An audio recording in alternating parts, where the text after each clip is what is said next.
All right, we are now joined via Zoom by Jeremy from Gun Free South Africa to weigh in on the spate of gun violence in South Africa and mass shootings. A very good afternoon to you, Mr. Veary. Thanks very much for joining us here on SABC News, sir.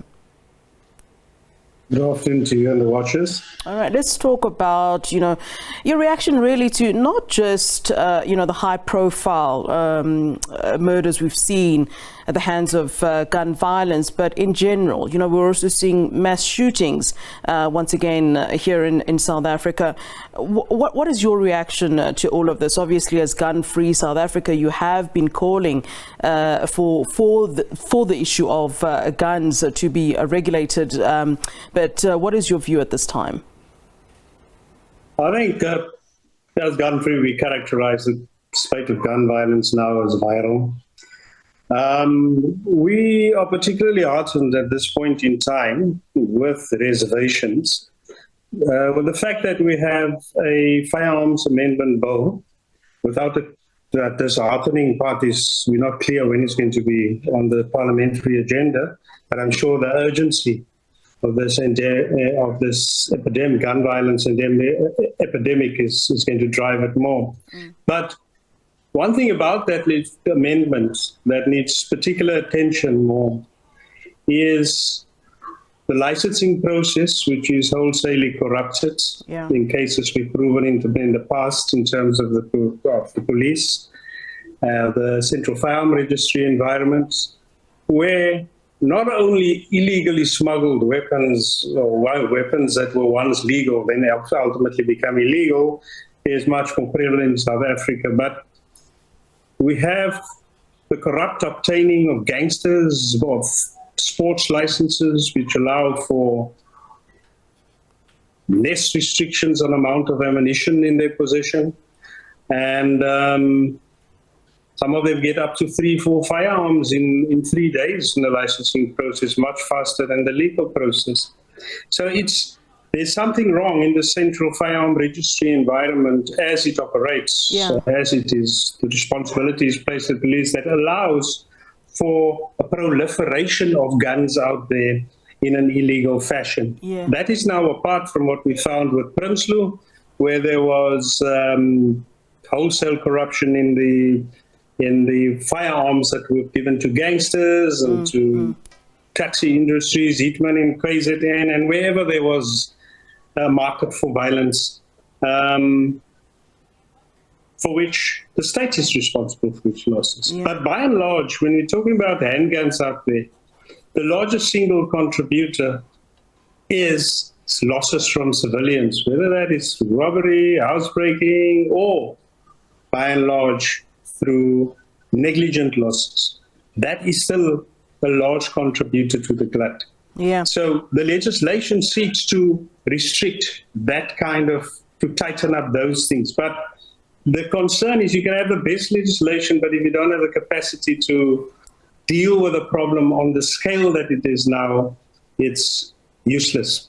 For example, at the moment, there is some small Aniana firearm investigation capability at the Hawks, which will never be able to address the scale that is required in investigations to deal with this problem. Hence, the call from Gun Free is bring back the firearm investigations units that were disbanded in the past. And I want to stick to that.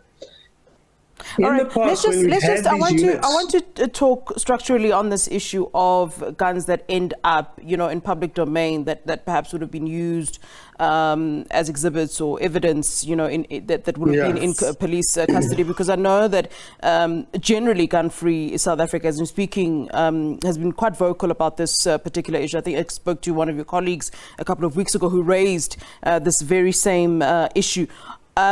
What are the ways and means, and I would assume that there are ways and means of tracking and finding out how a gun that was supposed to be in police custody has now, found its way back into the hands of criminals. Surely there's ways in which, these guns can be tracked, and we find out who, if there are corrupt police who are taking those guns back into society, that something can be done about this.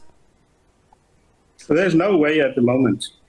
There was a way we did it when we arrested Prinsloo that involved a 3A investigation, in which I was involved and as a project officer with a team of detectives who operated entirely independent of the normal channels of police communication and reportage in order to test the corruption at the highest level. Yeah.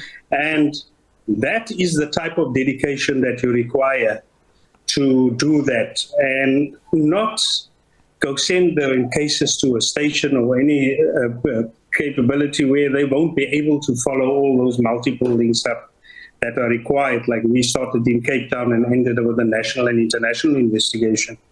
So you need that kind of capability firstly, but more important to me is the moral obligation. Guns in our custody in the police killed and murdered and maimed people.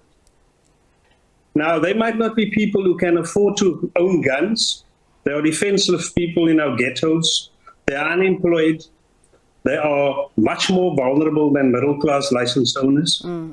And they are the people we must protect against the scourge in two ways. Firstly, one, I would be positive, and I probably encourage many organizations who are sitting with big funding budgets and only get involved in advocacy work or talk shops around problems, to actually put their money where the real people suffer and sponsor or help with civil litigation and class action against the state where guns in our custody get lost and gets used to murder, maim, and kill people in our working class areas or the poor. So that's the first thing. From a civil society, we need greater involvement of that supports the efforts of the poor and the vulnerable who are more affected by negligence by middle-class gun owners, that we actually start assisting them to find out who ultimately needs to be held liable and sue them, whether it's the state or whether it's some gun owner who was negligent with his firearm. Ultimately, they must bear the brunt of the 5 murders or attempted murders. Let's leave that is involved with that. All right, Jeremy, thank you so much for giving us your time. We certainly do appreciate it here on SABC News. Jeremy Veary from Gun Free South Africa is the strategic advisor and community activist there.